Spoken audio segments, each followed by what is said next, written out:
Alright, good morning. Today is July the 2nd, 2023, and we are in the kitchen area. It is right at noontime, and I'm going to show you what I've learned about polishing silver items that I've made, the crosses and the little ingots out of .999 pure silver. Did my research on YouTube, and there's a lot of information out there. Now, I'm not telling you that this is the information that you need to go by. In fact, I would suggest watching a bunch of stuff, and then you're going to have to experiment still, because everybody's got their own opinion out there about what's best, to do. But to tell you the truth, a lot of those guys out there are actually representing the products that they are showing. If you look real close, you'll realize a lot of those companies will pick a channel that's got a good many followers, and they'll give them one of their devices or one of their products, and very few people are going to say anything really bad about something. They're making their living off of these videos, and so far I've resisted that. One reason I've resisted it is because I'm so small, nobody wants me to represent them. But I will tell you this about my Gardner Israel videos. I've started to notice that when I click on them, there's beginning to be a few commercials come on before some of my videos. Somebody's selling those commercials, and somebody's getting the money, because they don't give commercials away on YouTube. Nobody has approached me about getting any of the revenue from those commercials, and I haven't approached them. So for the time being, I'm trying to say I'm not going to try to get money from these videos. I'm going to get my reward, but it's probably going to be in the next life, and I'm quite satisfied with that. Now, I like to start my videos with the Lord's Prayer, and that'll give those of you watching right off the bat what I'm about. If you don't like hearing the Lord's Prayer, then you can be warned that this is somebody you don't like to listen to. And then we'll go into a review of the Harbor Freight rock tumbler and the one of the ways suggested to polish your silver items. Now, like I said, I use .999 silver, and I'm going to keep doing that. It may be different if you're messing with sterling silver, because sterling silver has other components in it. Okay, so we're just going to show this scene right here, these crosses, and I'm going to do the Lord's Prayer, and then I'm going to start talking about it. And there's no telling what I'll talk about, because my videos are really about spreading the name of Jesus Christ and calling people to Him. Alright. Our Father, who art in heaven, hallowed be thy name. Thy kingdom come, thy will be done on earth as it is in heaven. Give us this day our daily bread, and forgive us our trespasses, as we forgive those who trespass against us. Lead us not into temptation, but deliver us from evil. For thine is the kingdom, and the power, and the glory forever. Amen. Little weather report down here. It is reaching into the heat indexes of at least 100 down here now. Actual temperature 93 or 94 in the heat of the day. We live in a house, and we only have one air conditioner, and that's a window unit that's in our bedroom only. The rest of the time we just live with the house. We might use a fan, like we've got a fan going right here. We have gone in the bedroom when the air conditioner was on the blink or when the electricity was off. We have lived through that in the heat of the summer and survived it. A lot of it's according to what you're used to. All right, let's get over here to this. Whoa, I just knocked some stuff down. This is a rock tumbler right here. Chicago Electric. Around $50 at Harbor Freight. It's got two tumbling cylinders, and you just basically plug it in and turn it on right over here somewhere. Where is that going to be? Right here. And it starts tumbling. All right. There's all kind of things you can put in there with your jewelry, with your silver. One of them is ceramic media, they call it. That's also from Harbor Freight. They didn't have any of the other stuff. That's called tumbler media. It's a ceramic triangle shaped thing, and that goes in there about up to there, I'd say. You put water just to cover the stones, and you put a little bit of dishwashing liquid, a tiny bit, and just a tiny bit of vinegar is what I've heard. I haven't used the vinegar yet. I just learned that this morning. But I'm going to show you what it did. We ran it last night for the first time, and I'm going to show you. These guys right here are the ones that I poured in wooden molds, and I've done nothing to them. That's straight out of the mold right there. That's how shiny it is. Now, if you ask me, that's plenty shiny. Here's another one right here that's straight out of the mold, and that's a wooden mold. So that was basically poured on a wooden mold that had already been burnt with one pour, and so that silver met a charcoal, rested in a charcoal base. Another one straight out of the mold. Another one. Now let's go over here. Now these were graphite molds, these two big guys here. These have been put through the media. Now what they've done is this ceramic media has given it a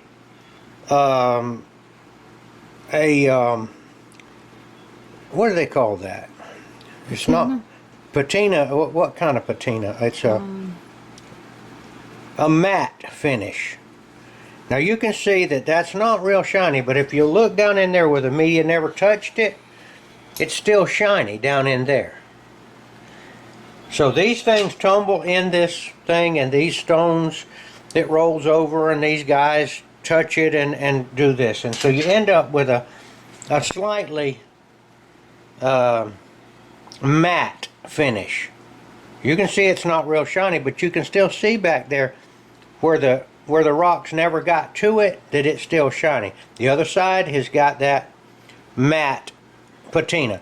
I like it. It's pretty to me, okay? This one here is also that way. This one here was also a charcoal mold, and you can see the wood. And these guys were put in there about 3 hours. It's not nearly as shiny as this one. You see, this one has not been put through the tumbler. That's just straight out of the mold. Here's one right here that was probably a first pour in the mold, and it had not burned down and gotten this look right here. That's because the soft parts of the wood in the mold burned off, leaving the harder parts of the wood still sticking up. This is the interesting pattern to me. This one was probably poured in a mold that had not been used, and you end up with none of this kind of stuff right here. Here's another one. Now you can see the wood part. The softer parts of the wood, when you pour the silver in, burn out, and leaving the harder parts, and that's why it gets this. Okay.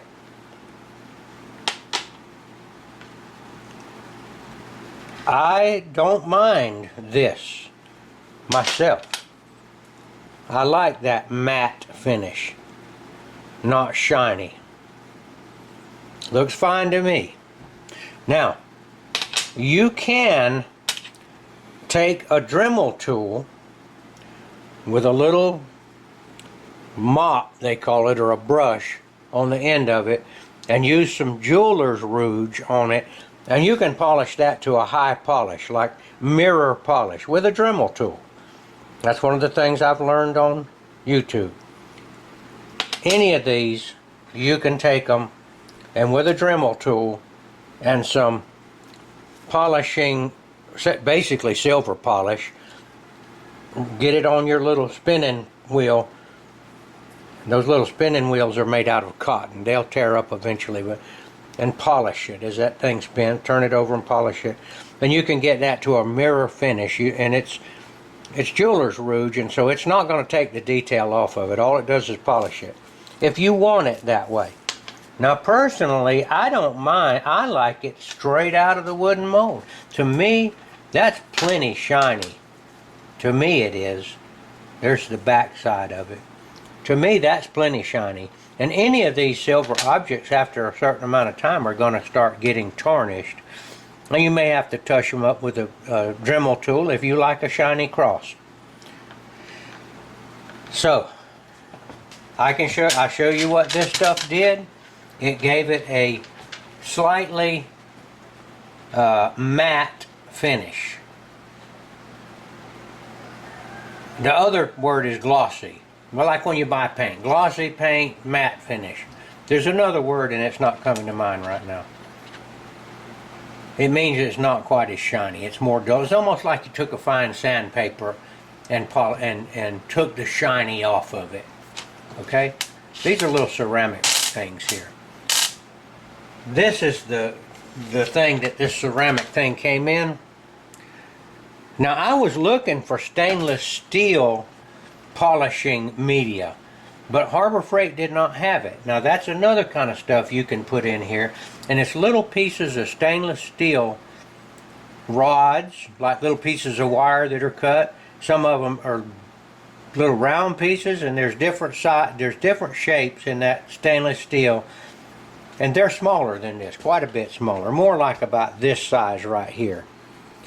And when you tumble it with that stainless steel, it also brushes up against this stuff and polishes it.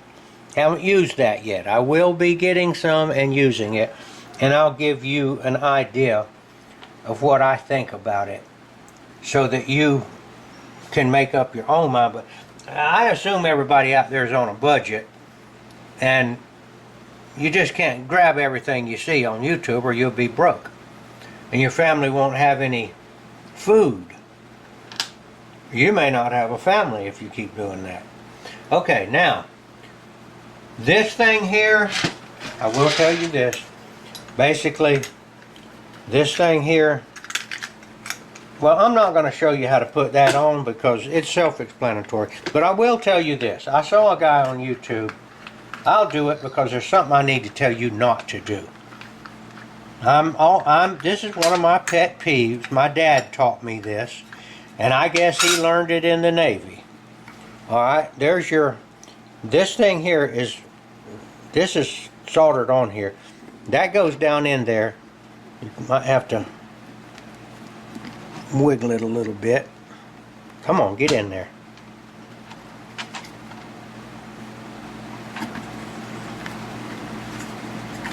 Okay, that fits quite nicely down in there. And then this goes on, and that fits down over another lip. Here's your washer, and then this goes on, and that tightens up, and it does a good job of sealing this. Now, what you don't want to do, suit yourself, but my dad taught me this, and I'm going to teach it to you. Get that washer off, okay? Now, when you go to take this out of here, it's in there pretty good. Well, maybe the first idea is let's grab a pair of pliers and get a hold of that and pull it out. If you grab that with pliers, you're going to mess up the threads of that thing. That's not the right tool for doing that. Now, I can tell you I'm not a super strong guy, but you can actually get this out by hand. And you don't have to get pliers. You can get this. Come on, baby. I'm about to be proved wrong. There we go. There we go. I got that off my hand. And there, you could probably come up with some tools. I'll tell you what you could do is screw a bolt down on it and then grab the bolt. I don't mean a bolt, I mean a nut. You could screw a nut down on that if you got the right size, and then you could grab the nut with your pliers if you, or your channel locks or whatever. But you can do it with your hand. There you go. Alright, I think all of us are strong enough to do that. Don't mess your threads up is all I'm telling you. My dad not only would not undo a nut with a pair of pliers. He would, no matter how long it took him, he would find the correct wrench for that particular nut. He wouldn't use one too big, and wouldn't, of course, one too small won't go on there. So I think that's one of the better things my dad ever taught me. We have enough time to take care of business. God gave us the talent, whatever our talent is, to do it correctly. Okay, that's my spiel on not using the nut, not using pliers on a threaded rod. I'll be getting some stainless steel shot, or rods they call them, and I'll be polishing some of this with that in the next few days. Harbor Freight didn't have it. Okay, a couple of more items that I got off eBay. I got some smaller stainless steel chain that's considerably smaller than this right here. You see there? It looks to me to be quite strong. You can get that. Stainless steel, gonna be strong, and it's pretty cheap, okay? I got some more lobster. They call these Panda Haul. I don't know if that's the company or not. It is. But these are, some people call these lobster clasps. These are the things here that you put on the end of the chain so you can hook it, okay? There's 100 pieces there. I don't know how much it was. It's pretty reasonable. If you're selling your stuff, you just add all that in on your price, okay? All right, now, the crucible to pour it in. I found out that using a torch, a silversmith acetylene air torch with a number 2 tip will melt an ounce of silver, 1 ounce silver coin, quite nicely in this little crucible.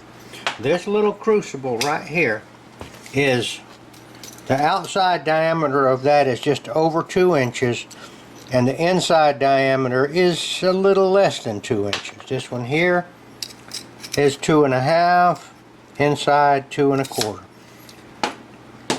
These are fairly reasonable. You get a set, this set and this, 2 together, and a pair of tongs to hold it. I've used these tongs around some hot heat using that torch, and I don't know how they designed them, but I can tell you they don't heat up. It gets a little warm, but you can work this, you know, and you can turn this any way you want, and it holds it real strong. You're not going to drop your crucible and pour this in your lap and all. Don't pour molten silver in your lap. I did buy a welding apron at Harbor Freight made out of leather. It's a little long for me. I'm a short fella. I'll probably cut some of the bottom off. So if you're pouring silver on a table below you, like I do out there in the yard with my blocks, it's not going to pour off in your lap because it's below your lap. But if you're working above, like if I was here sitting down or even standing up, and you make a mistake, you could pour that on yourself, and then you would have a bad day. And that day would involve visiting the emergency room at high speed. All right.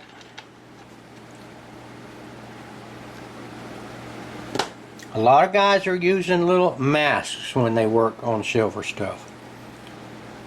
If you're using a Dremel tool to polish this with, those little cloth little cloth wheels that you put the jeweler's rouge on, they do come apart, and they put fine particles in the air, which you will probably breathe. So I think a kind of a dust mask would actually be beneficial. Plus, there are apparently fumes, noxious fumes, that come off when you melt the silver. I'll be letting you know when I get my stainless steel how that works. I got no problem with that. That's straight out of the wooden mold. It's beautiful to me. And I may not polish them at all.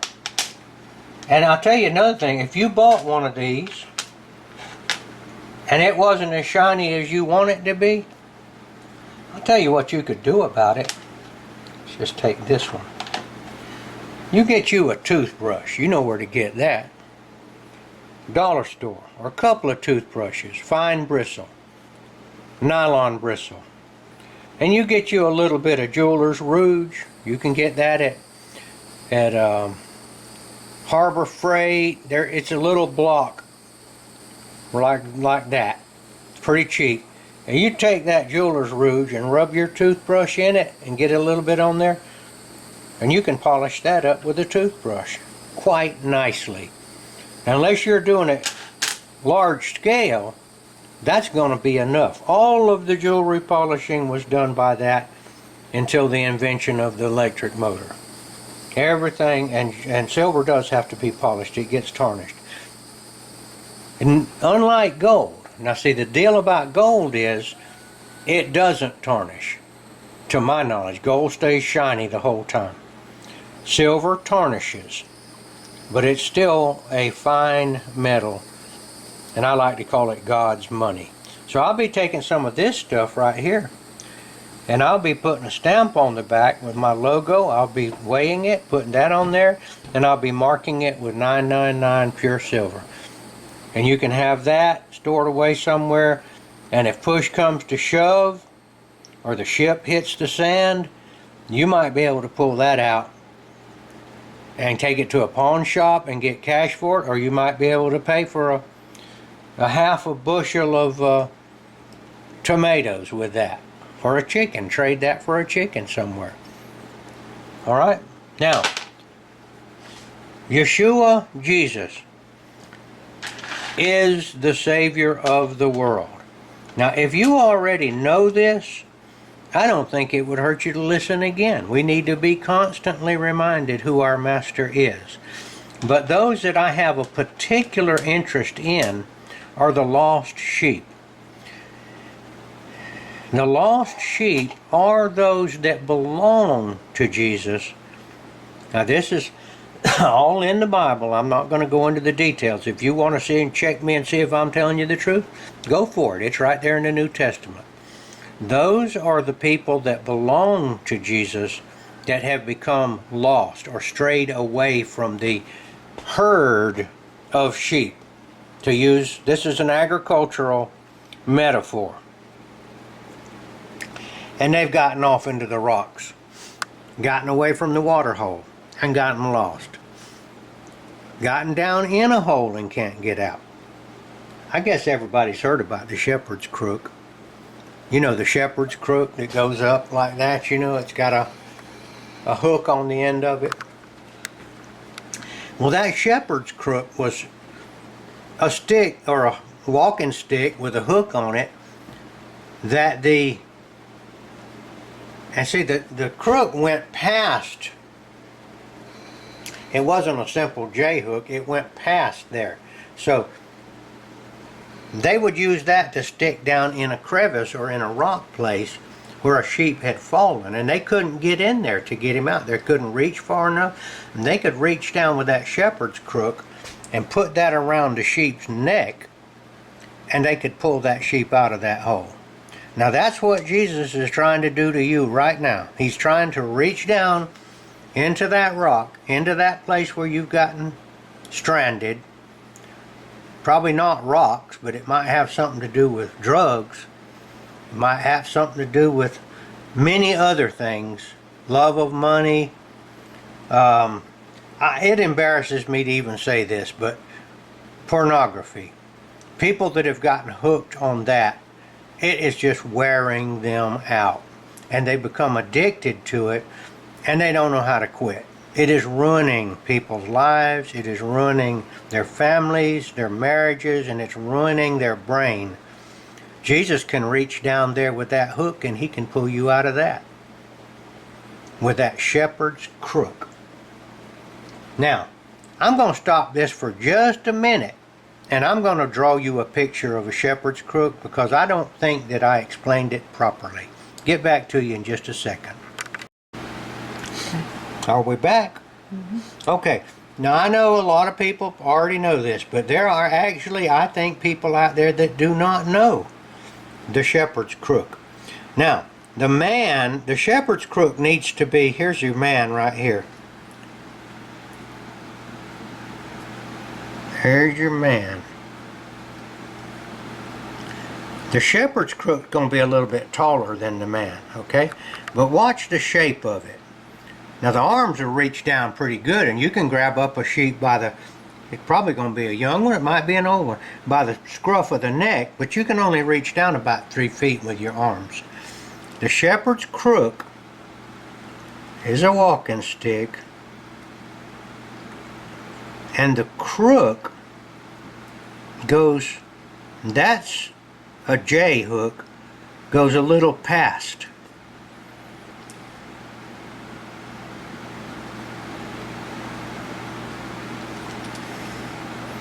Y'all guys that do fishing, you know what a J hook is. That's a J hook right there. And you know what this one is right here?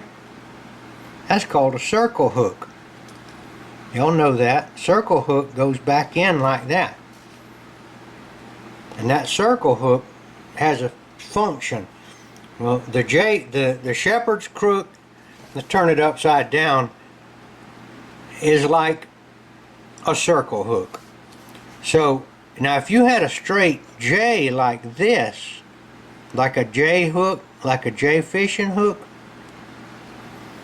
that right there might get hooked on the rock, see? But when you curve it in, you see, it's not going to get hooked on the rock, pulling that thing out. Okay, that's my tutorial on the shepherd's crook, or the shepherd's staff. Now, Jesus, Yeshua the Messiah, can reach down and get you out of stuff that no other way will get you out. This guy here, this J, I'm going to say that's the world. I'm going to say that's psychology. I'm going to say that's the psychiatrist. I'm going to say that that's medicines that they give you to get your mind straightened out. That ain't going to work. You're going to slip off of that. That sheep head's going to come out of that, or either that's going to get hooked in the rock and you might not get your thing out. This right here is Jesus Christ. He can get you out of that hole by his supernatural ability. Okay, how you want to get out of that hole? You're going to ask Jesus, I'll just write that down. You're going to ask Jesus to save you. Save me. Now I use the name Yeshua. Guess what Yeshua means? It means save me in Hebrew. Now Jesus means save me too, but it's gone through quite a few different transliterations and all that. This is a good name. I'm not saying that's not right. He knows what you mean. But this literally means save me. So if you use the name, if you just say Yeshua, you're saying save me. You know how people will be getting in there and say, oh Jesus, oh Jesus, Jesus Christ. Some people say that's cussing. It ain't to me. Jesus Christ, there's no way it can be cussing. If you say Jesus, you're saying, hey, I need something. All right, that's my little talk right there. So I'm reaching out to the lost sheep. I'll tell you where they are. This is what the lost sheep look like. They're laying on the ground. This is the ground. And they can't get up. He's going to reach down with that crook and he's going to snatch you up on your feet and save you. And you are then going to say, thank you, Jesus, for saving me. Now I'm going to get up and I'm going to turn, he's going to stand up then. I'm going to turn 180 degrees. I've been facing that way. That's the darkness. Dark. Outer darkness.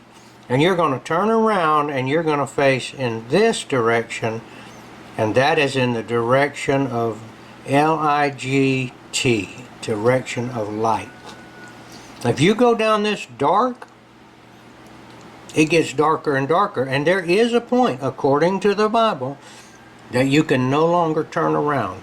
And you're going to spend the rest of eternity getting darker and darker. I don't know what it means. It's called this. Right there.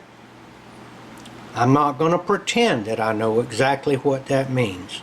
But I know it's a dark place. It's a place you don't want to go. And if you go down that dark too far, you can't get turned around. Just turn around. I'm going to quit drugs, even if I have to get in rehab. If I can't do that, I'm going to go down to the police station and turn myself in and tell them I got a drug problem and I can't quit. Will you help me? They will. They'll get you in a rehab. I'm not promising that, but every time I've ever heard anybody doing that, they said, okay, let's go. Let's get you to the hospital, get you a diagnosis, and we're going to get you to the rehab. And if you get in a good rehab, they're not going to let you have any drugs. And about a year later, you're going to get out clean, and you're going to start again. And unfortunately, I hate to tell you this, you might go back on the drugs the first time, and it'll all have to be done again. I'll tell you another bad problem. If you do that too many times, you're going to end up dead. That drugs is nothing to play with. Everybody's got members of their family that have gone down there. Drugs, alcohol, love of money, adultery, all of these things are the things that we get caught up in. All right. J-E-S-U-S. I forgot the S unit right there. Jesus, save me. Yeshua, save me. Reach down with that shepherd's crook and pull me out of that rock and save me. And when you get me out, I'm going to be so grateful that I'm going to turn my back on this place right here. I don't pretend to know what it means. I'm not going to claim that I know. I know it's not good though. And I'm going to go this way, and I'm going to end up being in a place called the kingdom of heaven, in a place prepared by Jesus for me. That will be wonderful. No more death, no more heat, like down here in South Georgia where it's 100-degree heat index. No more crying, and something wonderful, an existence that we really can't even imagine is waiting us there. All right, that's my talk. Let's say the Lord's Prayer one more time. If you're still with me, then you're not going to mind if I do that one more time. Let's close our eyes and say it one more time. Our Father, who art in heaven, hallowed be thy name. Thy kingdom come, thy will be done on earth as it is in heaven. Give us this day our daily bread, and forgive us our trespasses, as we forgive those who trespass against us. Lead us not into temptation, but deliver us from evil. For thine is the kingdom, and the power, and the glory forever. Amen. Now, I get comments from time to time on my videos, but it's mostly, I say 100% people that already believe in Jesus. I have yet to hear from one of the lost sheep that my words, which are really Jesus's words, have helped. I'm waiting for that. I'm waiting to hear from somebody. I don't know how long it'll take. These things may take years, but I do look and I do wait for the day that somebody will say, your video and your talk encouraged me to turn my back on the dark. This is Gardner Israel signing off.